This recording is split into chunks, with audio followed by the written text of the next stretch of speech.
Treasure of Sumatra, ungkapan ini layak disematkan kepada Provinsi Lampung yang memiliki kekayaan alam yang indah dan juga tentunya potensi wisata yang besar. Mulai dari gunung, kemudian juga lautannya, semuanya bisa memiliki potensi cuan dalam hal pariwisata. Dan tentunya ini juga perlu untuk kita gerakan dalam hal perekonomian pasca pandemi. Kita masih dalam bahasan tersebut dalam Bedah Tajuk Lampung Pos bersama dengan Bang Iskandar Zulkarnain. Oke Bang, tadi kita sudah sampaikan ternyata memang Lampung ini punya potensi yang sangat besar sekali. Dan bahkan bisa juga disandingkan dengan Indonesia Timur lainnya, di mana tentunya biayanya ke sana juga cukup besar. Apabila kita mungkin apple to apple untuk menuju ke Lampung cukup dekat, itu artinya kita punya potensi besar ya Bang ya. Bagaimana tanggapan dari Bang? Ya, jadi kalau kita melihat Lampung hari ini berbeda dengan Lampung yang 5 tahun yang lalu. Karena Lampung hari ini kita sudah terbuka, ya kan. Pertama, infrastruktur darat kita dilalui oleh jalan tol. Coba kita lihat bagaimana hari weekend, Sabtu Minggu kebanyakan yang ke Lampung ini ada plat mobil dari luar Lampung. Apakah itu dari Palembang, Jakarta, Bandung, Bogor, kan, Banten. Semuanya tertuju ke Lampung. Kenapa? Karena Lampung begitu dekat jarak hubungan daratnya gitu kan. Begitu juga udara. Nah, kita melihat bagaimana capaian hotel, hunian hotel kita menjelang akhir pekan. Begitu juga pusat-pusat oleh-oleh juga. Nah, ini artinya destinasi wisata yang ada di Lampung ini begitu menggiurkan. Tinggal hari ini bagaimana kita menjaganya. Satu, bagaimana pelayanan terhadap wisatawan dari luar daerah. Lampung harus menyiapkan sumber daya manusia yang memang untuk melayani, ya kan? Kenapa? Orang kalau sudah dilayani pasti dia akan kembali. Begitu juga oleh-oleh yang mereka bawa dari Lampung keluar apakah itu makanan yang keripik, juga makanan-makanan khas lainnya, itu kan mereka bawa, mereka pamer ke keluarga, inilah khas Lampung. Tentu sekarang yang menjadi persoalan bagi kita adalah sumber daya manusia yang ada yang mengelola wisata itu sendiri. Jangan sampai orang ke Lampung itu tobat dianya karena pelayanannya tidak purna gitu kan. Nah, ini yang kita perlu ke depan, bagaimana Lampung memiliki sekolah pariwisata, ya kan, minimal Universitas Lampung, Universitas Islam Lampung, termasuk mungkin ITERA menyiapkan prodi pariwisata. Nah, ini kan kenapa? Karena kita menyimpan banyak potensi wisata. Tidak hanya wisata yang harus harus kita kembangkan, ya kan? Ekonomi kreatif di pariwisata itu juga perlu kita kembangkan. Umpama kita ke Pulau Dewata, pulang dari sana mulai dari baju, gantungan kunci banyak. Nah, inilah yang ke depan bagaimana kita jaga, menyiapkan sumber daya manusia, menyiapkan kekuatan ekonomi kreatifnya, termasuk bagaimana masyarakat di Bandar Lampung, masyarakat Lampung tidak membuang sampah di laut. Saya pernah ke luar negeri itu kan, ke Australia, ke Tiongkok itu kan, ke daerah-daerah pariwisata termasuk di Singapura, nggak ada sampah yang ada di laut itu. Nah, kita hari ini kalau ke Teluk Lampung banyak sekali sampah yang berserakan.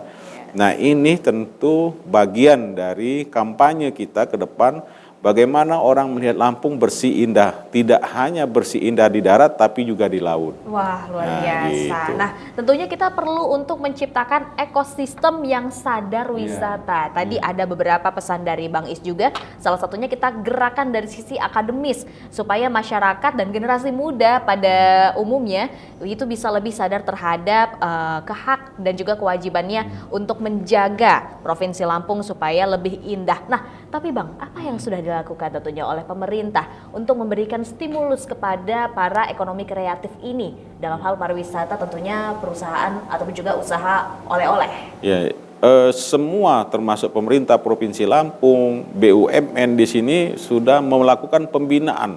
Ya kan, bahkan beberapa bulan yang lalu Menko Maritim mengapresiasi ekonomi kreatif ya. Anak-anak bangsa di daerah Lampung ini diberikan penghargaan karena sudah mendunia produk-produknya. Tentu hari ini yang harus kita himbau adalah para pengusaha ya kan yang membuang limbah. Ya kan, kita ketahui bahwa di Teluk Lampung itu pencemaran merkuri kan luar biasa. Kita merkuri tahu bagaimana ini digunakan untuk bahan kimia peleburan emas ya kan, merkuri. Tentu pasti ada perusahaan-perusahaan yang melakukan tambang di daerah-daerah daratan yang mengalirkan limbahnya ke laut. Nah, kita menghimbau ya kan, kita tegas gitu bahwa ada perusahaan-perusahaan yang masih melakukan pembuangan limbah, itu tentu kita harus kasih pelajaran ya kan. Nah, begitu juga dengan masyarakat yang hari ini kita sadarkan tidak membuang sampah ke laut, juga membuang yang lain-lainnya ke laut. Jadi pantai kita termasuk kawasan di Teluk Lampung itu bersih dan asri. Dan ini adalah karunia Tuhan Teluk Lampung. Bayangin, kita tidak perlu lagi menggali laut ya kan. Kalau umpama di Palembang menggali laut, di Bengkulu menggali laut supaya kapal bisa masuk. Lampung tidak. Ya kan, berpuluh-puluh tahun tidak pernah kita melihat mendengar ada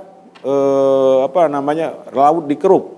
Karena Laut Teluk Lampung itu sudah bisa dilalui, sudah bisa bersandar kapal-kapal besar. Tentu ini juga mengundang pariwisata yang dari mancanegara untuk ke Lampung gitu. Wah, ternyata memang semesta pun sudah mendukung untuk Provinsi Lampung menjadi sebuah treasure ataupun juga harta karun dari pariwisata. Nah, tinggal bagaimana kita sebagai masyarakat tentunya harus lebih sadar terhadap potensi yang kita miliki. Seperti apa rekomendasi dari Bang Is tentunya supaya masyarakat kita juga bisa lebih menjaga, kemudian juga bisa lebih bersyukur terhadap potensi wisata yang tentunya bisa menghasilkan pundi-pundi rupiah. Nah, kita ketahui bahwa suka tidak suka ya kan, mau tidak mau Lampung hari ini sudah menjadi daerah tujuan wisata. Nah, tentu wisata itu juga harus mempunyai kesadaran bagi masyarakat, juga memberikan pelayanan, juga menyiapkan sumber daya manusia, ya kan, termasuk juga alamnya harus dijaga. Tadi saya bilang laut harus dijaga. Hutan pun harus dijaga. Saya pernah ke Bandung, ya kan, saya memasuki hutan Juanda. Waduh, itu aslinya saya membayangkan bahwa tidak perlu AC. Betapa dinginnya hutan Juanda itu, hutan raya itu. Kita punya taman hutan rakyat Abdurrahman. Nah, ini perlu kita jaga. Jangan sampai hutan yang berada di Bukit Barisan ini dirambah. Ini bagian dari kampanye pariwisata kita, karena kita melihat data di BPS itu meningkat kunjungan ke hutan TNBBS ini, hutan di Waikambas gitu kan, ada gajah, ada badak ya kan, kita bangga, tapi kita harus jaga. Nah, jangan sampai ini dirusak. Kita adalah polisi bagi mereka yang merusak alam, merusak hewan, merusak alam, sumber daya alam yang ada di Lampung ini. Kita jadi polisinya. Tentu kita semuanya memiliki kewajiban untuk menjaga supaya generasi kita mendatang, anak cucu kita juga bisa menikmati indahnya Provinsi Lampung dengan segala potensi wisatanya. Terima kasih Bang Is. Baik, untuk Anda pemirsa Metro TV Lampung, demikian untuk bertajuk Lampung Pos kali ini. Namun Anda jangan kemana-mana, setelah ini kita akan membahas trending topik apa saja yang ada di multi platform Lampung Pos Group lainnya. Tetaplah bersama kami.